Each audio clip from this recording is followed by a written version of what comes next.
Hello friends, welcome to my English writing class. Today I am going to display you as to how you should guide your children from class 1 to 5. এক থেকে 5 পর্যন্ত বাচ্চাদের handwriting উন্নত করার জন্য আমাদের কি কি করতে হবে, কিভাবে তাদেরকে গাইড করতে হবে বা ধৈর্য ধরে তাদেরকে শেখাতে হবে, এই বিষয়গুলো এখানে আমি বলবার জন্য দাঁড়িয়েছি। তো এখানে without wasting our time, let us continue here. You are written here on the top handwriting practice. You see over here practice যখন সি হবে প্র্যাকটিসে তখন এটা নাউন হলো। তাহলে আমরা প্র্যাকটিস নাউন হিসাবে এখানে ব্যবহার করেছি, ঠিক আছে। ভার্ব হলে এস কি হতো, হ্যান্ডরাইটিং প্র্যাকটিস এটা নাউন হলো।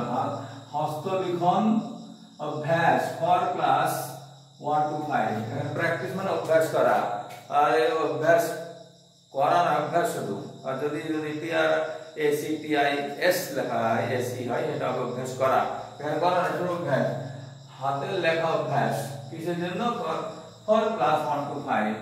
মনে রাখতে হবে যেহেতু ছেলেরা একটু বড় হয়েছে তাদেরকে একটু জড়িয়ে লেখানোর অভ্যাস করতে হবে, otherwise they will just spread like the seeds of different crops on the copy and it will look very bad. এদের লেখার ভঙ্গিগুলো শুধরানোর দায়িত্ব টিচারদের নিজেদের, তাদের লেখার শৈলী দেখে তাদের গুণগত মানটা বিচার করা যাবে। তো without wasting any more time let us continue. আমি এখানে একটা বইয়ের কিছু লাইন তুলে ধরছি। যেমন এখানে আমি শুরু করছি ক্যাপিটাল দিয়ে, এখানে এইখান দিয়ে শুরু হলো, once there lived, once there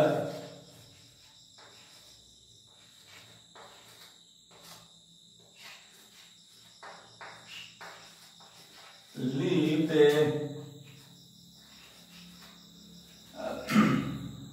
slave in Greece.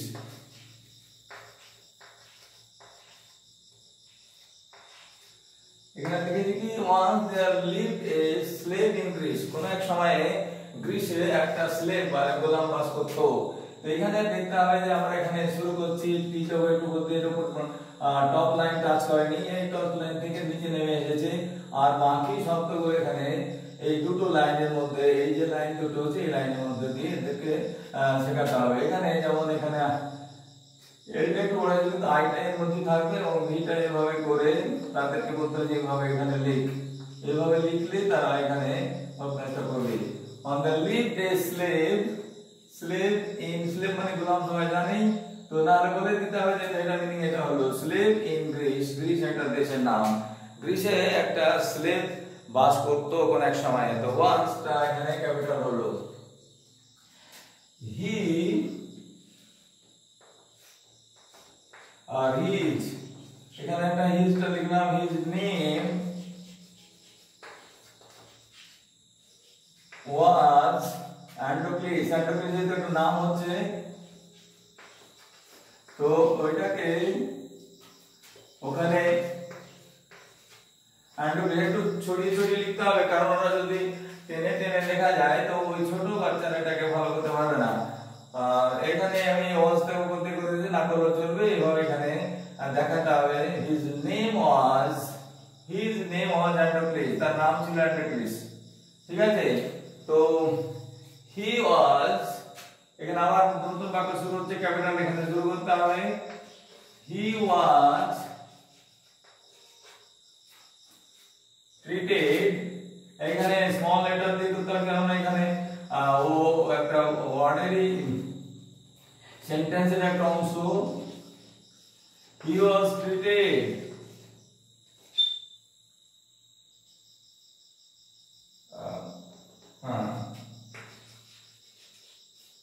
very severely or very cruelly।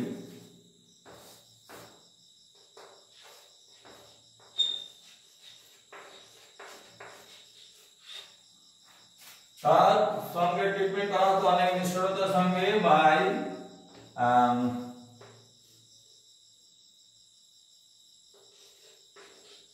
এখানে যেটা যেটা ওয়াইটা নিচে নেমে আসে বলতে এটা নিচে নামা, আর এই বিটা এই মিডল লাইনের উপর থেকে এটা টপ লাইনে যাচ্ছে না, টপ লাইনে শুধু এই বড় বড় ক্যাপিটাল গুলো যাবে এবং সেন্টেন্সের শুরুতে যাবে। এখানে প্রথম হলো এখানে গ্রিসটা একটা কান্ট্রির নাম হলো, ক্যাপিটাল লেটার হবে, এটা বলে দিতে হবে। আর এখানে এসে ফুল স্টপ করে এখানে ক্যাপিটাল হবে, এইটা ওদেরকে শেখাতে হবে। He was treated cruelly by his master. ওর মালিকের দ্বারা ও অত্যন্ত খারাপ ভাবে ওকে ব্যবহার করা হতো, মানে ওর সঙ্গে ট্রিটমেন্টটা খারাপ হতো। সো এখানে প্রশ্ন দিয়ে দিলাম, বলে তো যে প্রশ্ন ক্লিয়ারলি কর এবং লাইনের বাইরে যাবে। মনে করে এটা লাস্ট লাইন, এখানে মার্জিনের বাইরে যাবে না, ওদেরকে শেখাতে হবে মার্জিনের বাইরে যারা নিট এন্ড ক্লিন করে ওদেরকে লেখাতে হবে বাই মাস্টার। সো এখানে যেহেতু শোটা আবার সেন্টেন্সে শুরু হচ্ছে সেজন্য শোটা এখানে আবার ক্যাপিটাল করতে হবে। So he decided to run away from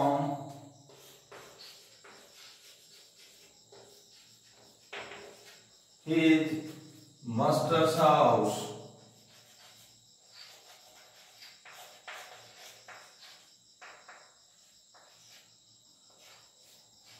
master home লিখলে হবে, আর মাস্টার হোম সেজন্য সে ডিসাইড করলো, এটা ডি হচ্ছে, এটা ডিই ডিসাইডেড টু রান অ্যাওয়ে, পালিয়ে যাওয়ার ডিসাইড করলো ফ্রম হিজ।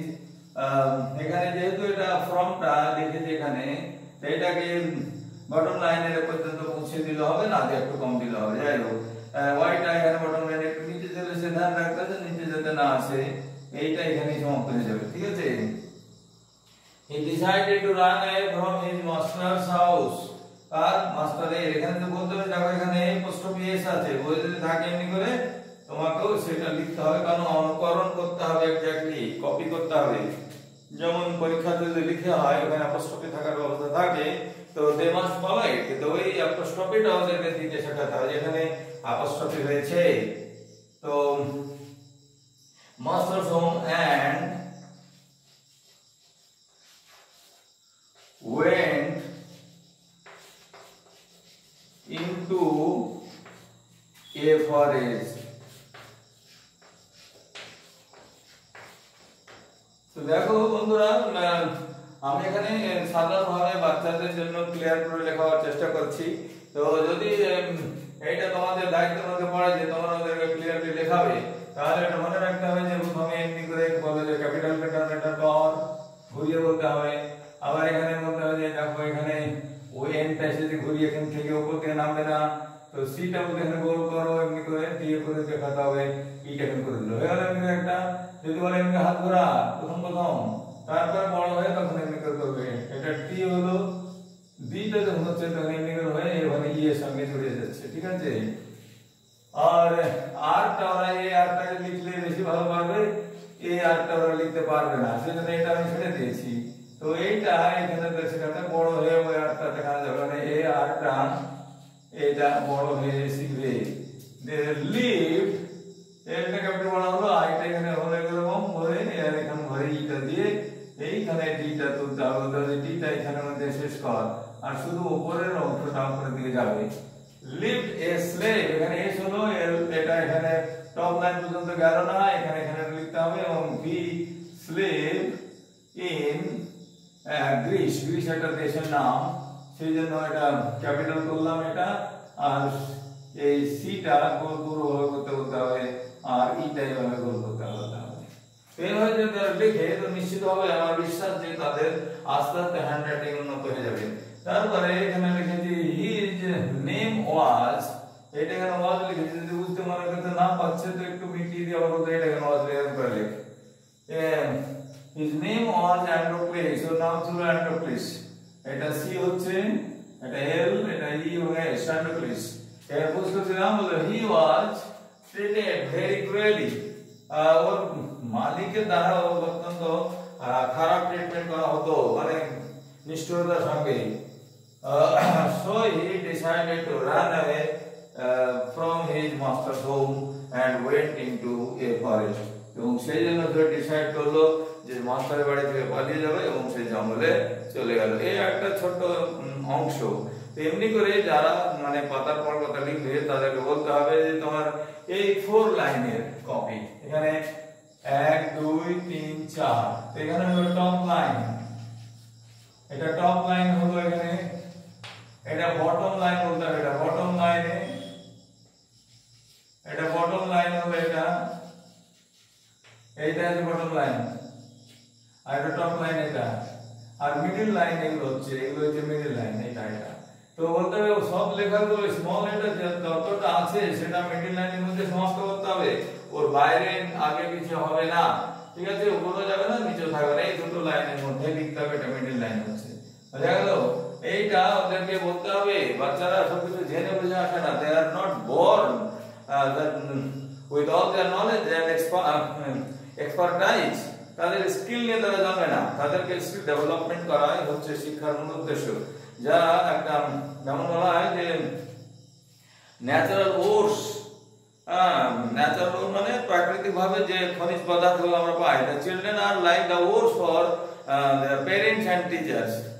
বাচ্চারা হচ্ছে তাদের বাবা মা এবং তার শিক্ষকের জন্য সেই আকরিক, মূল্যবান খনিজ আকরিকের মতো, এবং তাদেরকে যদি ডেভেলপ করা যায় তো অবশ্যই তারা তাদেরকে রিফাইন করে, যেমন ডায়মন্ডকে শেপ দেওয়া যায়, যেমন করে রিফাইনারিতে গিয়ে পেট্রোলকে ডেভেলপ করে মূল্য বাড়া যায়। এই যে continuously value adding activities, value addition activities বলতে পারো।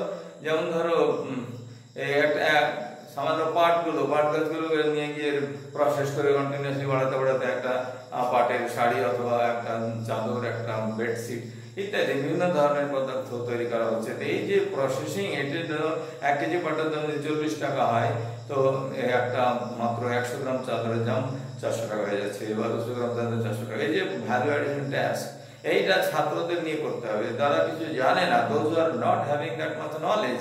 আমাদেরকে চেষ্টা করতে হবে যাতে ওই জিনিসটা শিখে বড় হয় এবং তাদের ভ্যালুটা এত বাড়ে যে তারা সমাজের জন্য কাজে আসে। তো এটা হ্যান্ড রাইটিং দিয়ে শুরু করতে হবে, because hand writing is the reflections of one's aesthetic sensibility. ভালো হ্যান্ডরাইটিং হচ্ছে একজন ছাত্রের সৌন্দর্য প্রিয়তার প্রথম লক্ষণ। যদি সে সৌন্দর্য প্রিয় হয় তে নিশ্চিতভাবে তার বসন তার বেঁচে থাকার আগ্রহ, তাকে সমাজে প্রতিষ্ঠিত করার চেষ্টা সবগুলো খুবই নিপুণ হবে। তো in order to ignite that aesthetic sensibility আমি বললাম আগে, এটা বলা হয় যে সৌন্দর্য প্রিয়তার জ্ঞান। সেই সৌন্দর্য প্রিয়তার জ্ঞান ওদের মধ্যে জায়গা থাকে। যেমন তেমন করে তো যে কোনো কেউ আসতে পারে, একটা টালি দিয়ে দিলাম, একটা দরমার বেড়া দিয়ে দিলাম, বেঁচে গেলাম, চলে গেলাম দুনিয়া থেকে। although it is transited life, still people make their good houses. Why? Just to show their aesthetic sensibility as well as their social status. তো ছাত্রদেরও শেখাতে হবে তোমাদের সৌন্দর্য বাড়াতে হবে এবং তোমাকে ভালোভাবে বাঁচতে শিখতে হবে। সেই জন্য এইখান থেকে শুরু করো। তুমি ভালো করে হ্যান্ডরাইটিং করছো মানে তুমি ভালো করে বাঁচবার প্রবণতা হয়ে যাবে। সেই জিনিসটার জন্য আমি এখানে জোর দিচ্ছি। Please my dear friends and followers as well as my dear teachers, সবাইকে আমি এই অনুরোধ করলাম যে টপ লাইন থেকে ওদেরকে লিখতে শুরু করবে, যেটা ক্যাপিটাল হচ্ছে, আর বটম লাইনে শুধু আসবে সেগুলোই যেগুলো আসার দরকার। যেমন এখানে এসেছে ওয়াইটা, এই ওয়াইটা এলো, এখানে প্রমাণের একটা এলো, এখানে একটা এলো, আর কোনো তেমন ওয়ার্ড ব্যবহার করা হয়নি। আর এখানে ক্যাপিটাল গুলো উপর দিয়ে উঠে শুরু হয়েছে, এটা ওদেরকে বুঝিয়ে দিতে হবে। ঠিক আছে, এখানে ক্যাপিটাল লেটার লেখা আছে জি কে, এটা একটা কান্ট্রির নাম, সেটা বলতে গ্রামার পড়েছে বা পড়বে তাদেরকে এটা এমনি মৌখিক ভাবে বলে দেবে, কারণ মৌখিক ভাবে শুনতে শুনতে এদের অভ্যাস হয়ে যাবে। যদি এগুলো ভালো লাগে মাই ফ্রেন্ডস, তাহলে এগুলো নিজেদের ছেলে মেয়েদের মধ্যেও প্রভাবিত করবার জন্য চেষ্টা করতে হবে এবং তাদেরকে বুঝিয়ে বলতে হবে যে yes, it is you who can improvise your condition. তুমি তোমার নিজের সিচুয়েশনটাকে ইমপ্রুভ করতে পারো। তো তুমি শুরু করে দাও, তুমিই করতে পারো তোমার জীবন পরিবর্তন। তো হাতের লেখা দিয়ে তোমার জার্নি শুরু হোক। তো আমি আমার সামনে বসে থাকা যারা আমার এই কথাগুলো শুনবার চেষ্টা করছে বা অনুভব করছে বা যারা আমাকে ফলো করছে, আমি তাদের কাছে বিনম্রভাবে জানাচ্ছি যে I am a humble man. I am requesting humbly, not giving any command. আমি আদেশ করছি না, আমি humbly request করছি যদি সম্ভব হয় সেটাকে অন্য ছোট ছোট ভাই বোনদের মধ্যে বা নিজের ছেলে মেয়েদের মধ্যেও আমার থেকে ভালো এটা শুরু করা মাত্র, এর থেকে আরো ভালো করতে পারে যাতে সেটা চেষ্টা করতে। যেমন আমি আমার নিজের ছেলে মেয়েদের hand writing I can concede the fact very open heartedly, আমি উন্মুক্ত মনে বলতে পারি যে আমি যে ধরনের আগ্রহ শিখেছিলাম দুটো ছেলের মধ্যে হ্যান্ড রাইটিং তাদের দুটোই আমার থেকে অনেক বেশি উন্নত। কেন হয়েছে? Right trial to ignite. তো আপনারা তোমরা যারাই, আপনারা আমি বড়দের বলছি, তোমরা তোমার আমার সমবয়সী বা আমার ছোটদের বলছি, তো যদি আপনারা বা তোমরা কেউ এগুলো অনুভব করতে পারো যে আমার দেখানো রাস্তা আমার ছেলের জন্য অনেক ভালো হবে বা মেয়ের জন্য অনেক ভালো হবে, তো সেই ছেলে মেয়েদের কথা বিবেচনা করে তাদেরকে উৎসাহিত করতে হবে। ঠিক আছে? তো এই উৎসাহিত করলে ফল ভালো হবে। ঠিক আছে? এই ফল ভালো পাবার উদ্দেশ্যে মানুষ এগুলো করে, just in order to establish the genetic quality of A persons and to transmit that quality just to the children. নিজের কোয়ালিটি ভালো থাকলে অন্যদের সেই কোয়ালিটিকে ট্রান্সমিট করা যাবে, এটাই আশা রাখছি যে সবাই করবে এবং লাইক আর শেয়ার করে দেবে। আমি দেখছি দেখে তো অনেকেই, কিন্তু অনেকে এবার শেয়ারও করে না বা লাইক করে না এবং সাবস্ক্রাইবের মাত্রাটা তেমন হয়ে গড়ে ওঠেনি। তো প্লিজ সাবস্ক্রাইব করে দিলে আমার সঙ্গে লিঙ্ক হয়ে থাকতে পারবে এবং এতে কোনো অন্যায় বা আর্থিক নুকসান নেই, এটা আমি আগে বলেছি। তো be careful about that and connect with me and I will be with you in the due course as well. কিভাবে আমি আবারও অন্যান্য বিষয় নিয়ে আলোচনা করবো, তখনকার পর্যন্ত এখানে শেষ করলাম। সবাই ভালো থেকো, গুড নাইট। ঠিক আছে?